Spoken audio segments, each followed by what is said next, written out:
Thank you to Machine Learning for Healthcare and to my co-authors for allowing me to present our work. So preeclampsia is a condition in pregnancy characterized by elevated blood pressure, protein in the urine, and end organ damage. Preeclampsia can affect up to 1 in 20 pregnancies, and there is no cure for preeclampsia apart from delivery.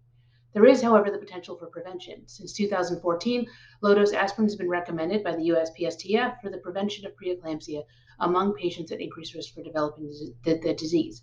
This is defined as having any single high-risk factor or more than one moderate risk factor. Implementation and successful adoption, however, of these guidelines has been mixed, largely likely due to lack of identification or detection of patients for whom aspirin is indicated. After all, as our own Society for Maternal Fetal Medicine's most recent checklist document states, it is difficult or even impossible for many healthcare providers to remember a list of 15 risk factors, factors which are scattered throughout various parts of the prenatal record, and even beyond the limitations due to chart geography. I would add that several of these risk factors are so common, for example, nulliparity and obesity, that it becomes harder to distinguish the signal from the noise.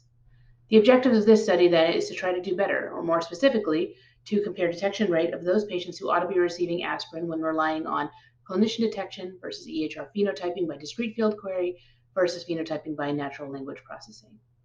Our methods.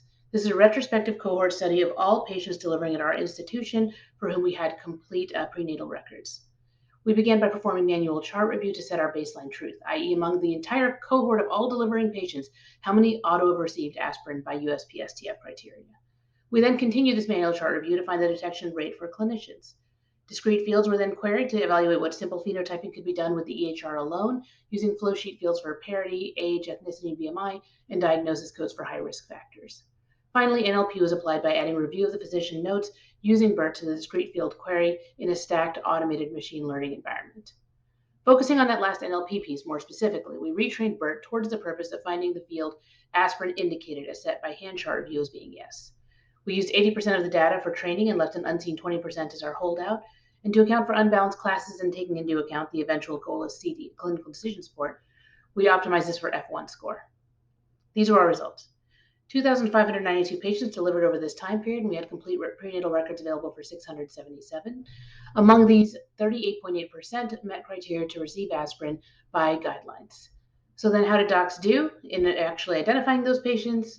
Well, in clinicians' hands at a busy clinic with 35 to 50 patients a day and 15 risk factors scattered throughout, not great. Unfortunately, we only identified 23.6%. Had we relied on the computer to do some of the work, even using just the basic EHR fields, we could over double that detection rate to 58.1%.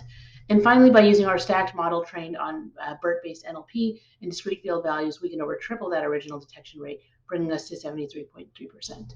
This is in graphic form. We can see here our detection rates or sensitivity for the statistically sensitive among us, as well as that showing that we were able to maintain excellent specificity. Finally, zooming into our NLP model, it demonstrated high discriminatory ability as seen here with this receiver operating characteristic curve AUC of 0.9. In summary, our objective was to compare the detection rate for patients who met ACOG criteria to receive aspirin using these three different methods. And what we found was that NLP showed the highest detection rate, followed by discrete field query, and finally by clinician identification. The strengths of our study include its generalizability, use of discrete fields, and use of real-life electronic health record data. That said, our study is limited by its restriction to a single institution over a short time period, and that our indicator for clinician detection may not have given all of the credit where credit was due. I thank you for your time and look forward to your questions.